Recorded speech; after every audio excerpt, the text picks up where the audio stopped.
Allez, rebonjour tout le monde, bienvenue dans cette deuxième vidéo de la journée. Cette fois, on est bien sur la vidéo du 14 décembre, donc la 14e case de ce calendrier de l'Avent. Les 24 comics presso avant Noël, 24 bouquins qui m'ont pas mal marqué cette année et que j'ai classé tout simplement d'un top 24 au top 1 qui arrivera le 24 décembre, dans la dernière case du calendrier de l'Avent. Je voulais vous faire part d'une petite réception aujourd'hui, puisque j'ai reçu déjà le tome 2 de Transformers.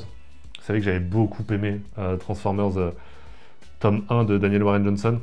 Je trouvais ça vraiment génial. De toute façon, j'adore cet auteur. Et j'ai également récupéré Klaus, grand format qui est sorti le mois dernier, de Grant Morrison et Dan Mora, avec l'équipe créative fait rêver. La véritable histoire du Père Noël. Je sais pas si le sous-titre servait vraiment à quelque chose, mais effectivement, j'ai reçu ça. Et je suis très content parce que je voulais le lire. C'est pas un récit cultissime non plus, mais en même temps, je pense que ça fera bien son taf de souffler un petit peu. Et je vais un petit peu en reparler de ces deux trucs parce que j'ai sélectionné une question. Vous allez voir, c'est assez marrant, de Benoît Martins, ou Martins. Excuse-moi si j'écorche ton nom. Salut Néo, dans ces vidéos, tu nous fais part de tes 24 comics préférés de l'année. Ma question est à l'inverse. Quels sont les comics que tu as détestés, pas aimé ou pas accroché, qui t'ont déçu cette année? Merci d'avance pour la réponse et bon courage pour ce calendrier de l'Avent. Ce à quoi j'avais répondu que je notais cette question et que j'allais y répondre, je crois que c'était le 2. C'était la deuxième case, j'y ai pas répondu. Et t'as bien fait, mon cher Benoît, de me relancer, tout simplement. Désolé, je te relance. Tu comptes répondre à la question en vidéo ou pas, s'il te plaît, chaque jour, j'espère te voir passer la question, mais sans succès. Et oui, parce que je suis con. Alors, en fait, pour t'expliquer, t'es une des seules personnes à qui j'ai répondu je note cette question, ça peut être marrant, machin. Et en fait, du coup, quand je regarde les commentaires auxquels j'ai pas répondu. C'est comme ça que filtre YouTube. Et du coup, ton commentaire n'apparaissait plus parce que j'avais répondu. T'as bien fait de relancer. Du coup, je peux y répondre aujourd'hui. Les comics qui m'ont déçu. Alors, j'ai pris une petite sélection pêle-mêle comme ça. Ça veut pas dire que c'est mes pires lectures de l'année. Loin de là. D'ailleurs, mes pires lectures de l'année, c'est souvent celles dont j'ai pas eu grand-chose à faire et que j'ai refilé derrière. Voilà, j'ai redonné à des copains. J'ai mis dans des boîtes à livres et tout parce que, écoutez, à un moment donné, quand j'aime pas, je vais pas garder dans la bibliothèque. Donc, la plupart de ceux que j'ai vraiment pas aimés, ou en tout cas, ça vaut même pas le coup d'en parler, c'est déjà plus là. Non, je vais vraiment vous parler de mes déceptions, des trucs dont j'attendais quelque chose, et ça s'est pas forcément fait. Je vous disais qu'on allait revenir un petit peu sur ce que j'avais reçu. J'ai reçu le tome 2 de Transformers. Eh bien, sachez que, pour moi, l'Energon Universe avait très bien commencé, avec un super Valid Rivals que j'ai vraiment apprécié, Transformers que j'ai encore plus apprécié, j'ai vraiment adoré ça, et j'avais tellement hâte de la suite, tellement hâte évidemment de la partie G.I. Joe de cet Energon Universe. Hein, rappel, c'est cet univers partagé entre Transformers et G.I. Joe. Et bah G.I. Joe, pour moi, hein, que ce soit Cobra Commander ou Duke, et ben ça a raté. Pour moi, ça ne marche pas vraiment. Pourtant, on a quand même Joshua Williamson hein, au scénar des deux. Et bah non, non, c'est pas un grand oui pour moi. Alors peut-être que c'est de la mise en place et que ça ira mieux après. En tout cas, là c'était une déception parce que l'attente était très grande. C'est un peu le point commun de plusieurs bouquins qu'il va y avoir là. Par exemple, un bouquin qui a été vachement apprécié. Beaucoup de personnes ont beaucoup aimé, et pas moi. Malheureusement, j'aurais adoré faire partie de la hype, mais c'est Kaya, le tome 1 de Kaya, donc de notre cher Wes Craig, évidemment, le dessinateur de Deadly Class, ma série préférée. Évidemment que je l'attendais au tournant, en me disant « Waouh, je vais pouvoir retrouver les dessins de Deadly Class et tout. En plus, peut-être qu'il a un truc à dire, il est aussi au scénar. C'est trop bien. » Petit paix foireux, parce que franchement, j'ai pas trouvé grand-chose à retenir dans cette BD. Je sais qu'il y a le tome 2 hein, qui est sorti, j'ai toujours pas mis les pieds dedans, parce que j'avais pas forcément accroché au 1. Kaya, hein, c'est pas mauvais, mais je crois que je suis clairement pas la cible. J'irai quand même sur le tome 2, parce que Wes Craig, et que je lui dois bien ça. Mais voilà, heureusement c'était un prix de lancement à 10 €. Voilà, c'était pas non plus l'arnaque du siècle. Alors un truc que j'ai vraiment pas aimé, je vous disais, c'est les déceptions et tout. Ça j'ai vraiment pas aimé, et quand je l'ai retrouvé dans la bibliothèque, j'ai fait ah oui, c'est vrai que j'ai vraiment pas aimé, en plus c'était assez récent. C'est l'Assassin Royal. L'Assassin Royal, l'adaptation de la série de romans de Robin Hobb. Ici adapté par Jody Hauser, ouais c'est ça, Ryan Kelly et Jordi Belair quand même au dessin, à la colo. On souffle, hein. Alors moi je connaissais pas les romans, mais ça m'a pas donné envie de les lire, hein. Alors que, évidemment, c'est une réputation de fou les romans, donc je l'attendais un petit peu quand même. J'avais vu passer dans les annonces plusieurs mois auparavant et tout, j'en avais parlé avec Riddler, qui est une grande fan de la série de romans. Et ben, là encore, là c'est même pas paix foireux, parce que j'ai vraiment pas aimé que ce soit le scénario qui va trop vite, qui a l'air de faire une sélection des événements assez hasardeuse, les personnages qui sont bah, du coup très vite traités, l'univers qui a pas le temps de se mettre en place du tout, les dessins je les trouve abominables, vraiment abominables. J'aimerais vous trouver... Oh là là, j'essaye de m'approcher pour que vous voyez un petit peu, mais c'est vrai que c'est un petit format, ça va peut-être pas beaucoup vous parler. Je me casserai pas la tête à mettre des scans cette fois. Non, parce qu'à un moment, faut pas déconner. Et bah ouais, ça c'était pas fou, hein. Donc voilà, dans cette collection Urban Blast, il y a de très bons trucs. Christopher Chaos, par exemple, j'ai plutôt bien aimé. Il y en avait un ou deux autres, hein. Où c'est que je les ai mis, moi? Ils sont cachés, je sais pas où. Mais il y en a quelques-uns qui étaient pas mal. Bon bah celui-là en fait pas partie, hein. C'est clair que c'est pas celui-là que je vais retenir. Je sais pas où je les ai rangés, ces bouquins-là. Tant pis, je vous en parlerai probablement un jour. Ouais, ça c'est pas un conseil. J'essaye d'accélérer un petit peu, mais je vous parlais de grand format, on a reçu Klaus, mais il y a un grand format, moi, qui cette année m'a vraiment pas plu. Je vous en ai déjà parlé quand on m'a demandé ce qu'on pouvait changer sur les grands formats. Je parlais un petit peu de la sélection, parce que un truc comme Hitomi, à cheval entre BD, manga, comics, mais pas le bon côté de chacun. On est sur une histoire de samouraï avec ce samouraï afro-américain, Yusuke, je ne me rappelle plus son nom, je crois que c'est ça, qui est un samouraï qui a vraiment existé. D'accord, mais j'ai l'impression qu'on est dans le cliché du samouraï. Ce gars un peu sombre dont un enfant va vouloir suivre les traces parce que c'est un samouraï légendaire et il va essayer de trouver un peu la pureté dans ce guerrier, etc. Et franchement, non, c'est clairement pas pour moi. Pareil, les dessins, j'ai pas accroché du tout. Du tout, ils sont complètement inégaux. Mais je sais que là encore, c'est pas la majorité, hein. Je crois que ça a été plutôt apprécié en vérité. Voilà. J'ai pas hâte de retrouver ce personnage dans le nouveau Assassin's Creed. Je vais pas vous mentir. Mais effectivement, c'est là. Et alors, les deux derniers que j'ai mis, très rapidement, c'est parce que c'est mes deux auteurs préférés, et que j'ai lu chacun un truc cette année où je me suis dit, oh non. Hein, on commence par Rick Remender. Rick Remender, c'est évidemment la découverte. On commence par celui avec lequel je vous ai bassiné pendant des années et des années. Certains Tom King, je vous l'ai dit plus tôt dans le mois, il n'y aura pas de Tom King dans le top 24 de cette année. Il y a eu du Wonder Woman, il y a eu du Pingouin, et il y a eu Danger Street. Waouh!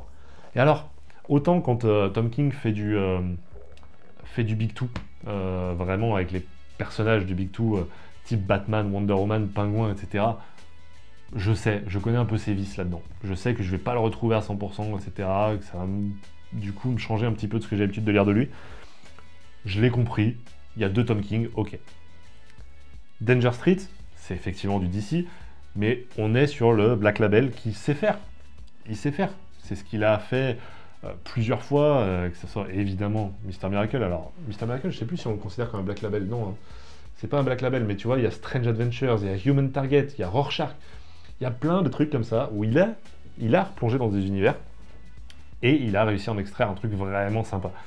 Donc je m'attendais vraiment à ce que Danger Street, j'accroche vraiment. Tom King, Jorge Fornes, quand même, Dave Stewart à la colo.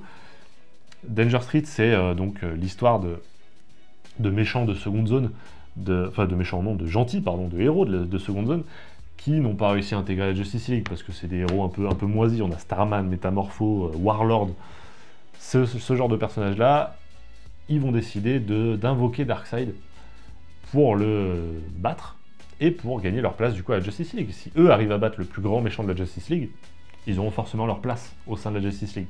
Ça va mal se passer, ça va entraîner des drames absolument abominables, mais en fait c'est surtout un récit choral, c'est-à-dire qu'il y a plus d'une vingtaine de personnages principaux, C'est-à-dire que je ne vous parle pas de personnages secondaires. Vraiment, personnages principaux, il y a 4 ou 5 intrigues entremêlées qui, du coup, n'ont pas vraiment le temps de se développer. Le temps, parlons-en, le rythme, absolument catastrophique. Il y a des passages assez bien pensés qui sont beaucoup trop longs. Il y a, au contraire, des personnages, des passages qui sont expédiés alors que c'est des quelques passages intéressants. Il y a des personnages qui se ressemblent, du coup, tu comprends pas trop ce qui se passe. Et tout ça, en plus, pour arriver à une fin qui, pour moi, est une des pires fins que Tom King nous ait pondues jusqu'à présent. Donc Danger Street, moi, c'est l'inverse d'un conseil. Voilà, je vous déconseille Danger Street.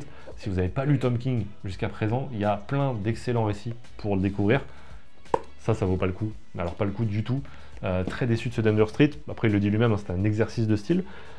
Je vais conclure, c'était une question très longue, mais je vais conclure avec un autre auteur qui aujourd'hui a gagné sa place de numéro 1 dans mon cœur. Une seule déception pour tout ce que j'ai lu de lui jusqu'à présent. C'est ça, c'est The Last Days of American Crime, donc de Rick Remender, vous l'aurez deviné, et Greg Tocchini quand même au dessin. Moi je trouve que Greg Tocchini, il a un style vraiment à part, mais que j'aime beaucoup. Là on me l'annonce dans un polar, action, parfait, c'est un style qui correspond vachement bien. Et bah en fait c'est juste ça, hein, c'est juste un vrai truc d'action. En fait, je retrouve pas ce qui fait de Rick Remender un grand auteur. C'était pas désagréable à lire, mais en fait quand tu lis tout le reste de Remender, tu sens vraiment que c'est à côté. Ça, où j'aurais pu vous mettre Tokyo Ghost. Tokyo Ghost, il aurait eu sa place au moins autant. C'est vrai que je parlais d'une seule déception, Tokyo Ghost, c'était pas génial, c'est mieux quand même. Il y avait quand même des trucs assez sympas, des bonnes idées dans Tokyo Ghost, mais je trouve que le fort de Remender, qui est son rythme, là-dedans c'était pas ça. Last Days of American Crime, bon bah là on est pour moi vraiment Remender qui fait un cadeau presque à Tocchini, qui lui dessert un scénar pour tout envoyer péter, pour avoir un truc, voilà, vraiment un blockbuster. Écoutez, ça se lit, hein. C'était pas fou. Comparé, évidemment, à un autre récit de Remender, dont je vais vous parler aujourd'hui, c'est l'objet de ce comic expresso, parce que je vais vous parler de Sacrifice, qui est sorti cette année en grand format. Et oui, les amis, attendez, mais c'est tout ficelé, cette vidéo, c'est fait comme ça, là, comme si c'était préparé. Pas du tout. Sacrifice, évidemment, de Rick Remender et Max Fiumara. L'histoire, qu'est-ce que c'est que cette histoire? On est dans un monde de fantasy, qui a trouvé la paix. Voilà, qui a trouvé la paix. Comment? Eh bien, tout simplement en imposant chaque, je sais pas, c'est tous les 20 ans, je crois. Chaque 20 ans, on impose un sacrifice à des familles. Simplement, ils vont envoyer un de leurs enfants en sacrifice aux dieux, tout simplement. Et on va suivre deux histoires en parallèle. D'une part, du côté des sacrifiés, puisqu'on va suivre une famille qui ressemble à des canards, des oiseaux, qui savaient bien hein, que l'année arrivait, qu'ils allaient devoir faire un sacrifice, et qui ont tout simplement élevé un de leurs enfants dans une étable, à l'écart des autres, sans amour, parce que comme ça, le jour où il sera sacrifié, eux, ils n'en auront pas grand-chose à faire, un peu comme si c'était un nuisible qu'on sacrifiait. Et du coup, t'as un peu de peine pour ce gosse, parce que il est mal nourri, il est violenté. Voilà, il y a toute cette histoire-là familiale, évidemment dramatique. On vient un jour le chercher pour qu'il fasse partie des sacrifiés, et on va suivre un peu sa trajectoire, voilà, jusqu'à devenir un des sacrifiés des dieux. Et puis de l'autre côté, on va plonger du côté des dieux, justement, avec le roi des dieux, hein, le roi soleil, finalement. Voilà. Mais surtout, on va suivre sa fille qui s'appelle Soluna, mélange de soleil et de Luna, évidemment. Qui commence un petit peu à voir un peu clair dans le jeu des dieux, qui commence à voir que finalement il y a... Hein, ça pue. Ils sont pas bienveillants. Ils sont rarement bienveillants d'ailleurs les dieux. Bon voilà. Elle va découvrir un petit peu ça et on va suivre leurs deux histoires qui vont forcément à un moment ou à un autre communiquer avec des thèmes universels comme la religion évidemment. On parle de Dieu, alors évidemment là on est sur des dieux polythéistes, hein, il y a plusieurs dieux, mais ça reste une critique de la religion tout court. On va avoir évidemment toute cette question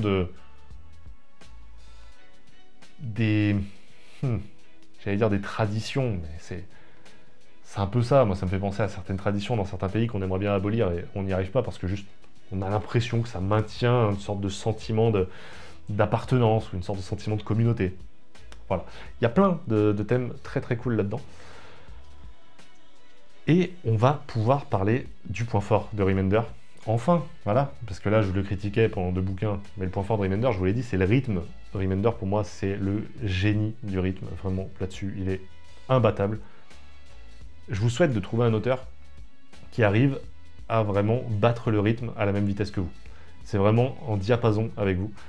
C'est exactement ce qui se passe avec Remender. C'est-à-dire que quand je commence à m'ennuyer parce que... Alors pas m'ennuyer, hein, mais juste je commence à relâcher un peu l'attention, hop, il y a une petite scène d'action qui arrive pour regagner l'attention. Et une fois que la scène d'action commence à être un peu trop longue, hop, petit temps de silence en passant sur une autre histoire, etc. C'est absolument fabuleux ce qu'arrive à faire Remender. Pour moi, c'est pas pour rien que c'est le plus grand scénariste pour moi actuellement. Je bois ses paroles. Que ce soit en termes de narration, que ce soit en termes de scénario, que ce soit en termes d'écriture des dialogues, etc. Je le trouve vraiment fantastique. Je vais quand même mettre un petit bémol sur les personnages, parce que on a une mise en place d'univers hyper efficace.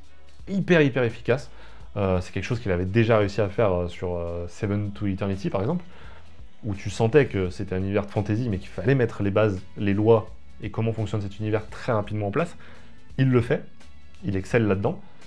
Et après, tu as des personnages qui sont pas les mieux caractérisés du monde. Nos 2 personnages principaux, hein, nos 2 enfants, eh ben, ils sont caractérisés d'une manière au début. Ils vont vivre un truc un peu traumatisant, ils vont devenir quasiment l'inverse. Et je trouve ça un peu soudain. Tu sens que c'est une histoire qui doit aller vite. Et du coup, il prend pas son temps sur certains endroits où on a l'habitude de le retrouver un peu plus.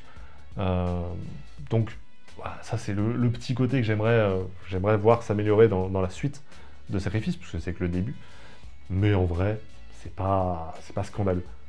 Du côté de Max Fiumara, au niveau du dessin, je le connaissais pas, le gars. Je vous avoue, juste avant de tourner la vidéo, j'ai regardé grosso modo ce qu'il a fait. Il a fait du BPRD, il a fait des trucs comme ça. Je crois pas du Sandman, etc. Mais je crois pas que c'est un grand nom dans l'industrie. Peut-être que je me trompe.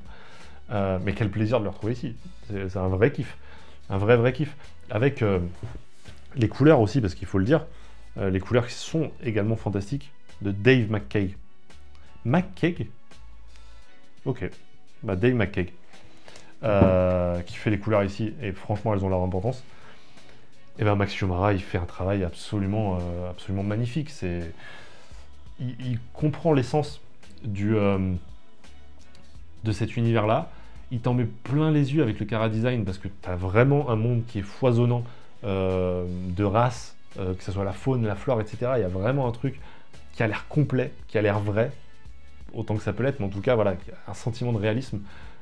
Tu sens que c'est pas juste un carton peint que tu mets derrière le paysage, c'est un vrai monde qui existe. C'est un monde riche. Voilà, il y a ça fourmille de détails. La couleur, évidemment, aide énormément, parce que tu as à la fois un côté féerique, à la fois un côté tout le contraire, hein, quasiment. J'allais dire dépressif, c'est pas ça que je cherche comme mot, mais l'inverse, tu vois, vraiment un truc très sombre. Et il arrive à faire jouer les deux dans une seule et même ambiance. Et ça, c'est plutôt très très fort. J'ai hâte de voir la suite de Sacrifice, parce que, comme je vous ai dit, c'est une mise en place. Hein. Ce que je vous ai résumé, c'est grosso modo tout ce qui se passe dans le tome 1. C'est assez court, on est sur 6 issues, je crois, dans ce premier volume. Je sais pas quand est-ce que sort le tome 2. Si vous avez des infos, j'ai pas suivi les annonces d'Urban. Je sais qu'ils ont déjà commencé à annoncer ce qui sortait en avril. Alors j'espère que le 2e tome de Sacrifice sera sorti avant. Si c'est pas le cas, écoutez, je serai patient. Il y a d'autres trucs là qui sortent par Remender aux US actuellement. Et je jette un œil un peu. Je jette un œil, croyez-moi. Je vous tiendrai au courant quand ça sortira. Et je vous ferai évidemment des critiques. Parce que quand il y a un auteur comme ça, on ne le laisse pas passer. J'aimerais bien avoir votre avis sur Sacrifice. Je sais pas trop à l'époque si ça a plu ou pas quand c'est sorti. Donc n'hésitez pas à me donner votre avis. De toute manière, c'est pas la dernière fois qu'on va parler de Remender. Je vous mens pas. Donc voilà, n'hésitez pas à poser votre avis, poser vos questions également dans les commentaires. N'hésitez pas à vous abonner, lâcher votre petit like. Ça aide vachement à soutenir la chaîne. Si c'est un bouquin qui vous intéresse, vous avez le lien dans la description pour arriver sur la page de Comic Zone. Pour rappel, hein, juste de cliquer sur le lien, ça permet de soutenir la chaîne, et de faire des achats, ça soutient encore plus. Bref, vous avez compris comment ça fonctionne depuis le temps. On se retrouve demain pour la 15e case de ce calendrier de l'Avent. D'ici là, portez-vous bien, prenez soin de vos proches. et ciao tout le monde.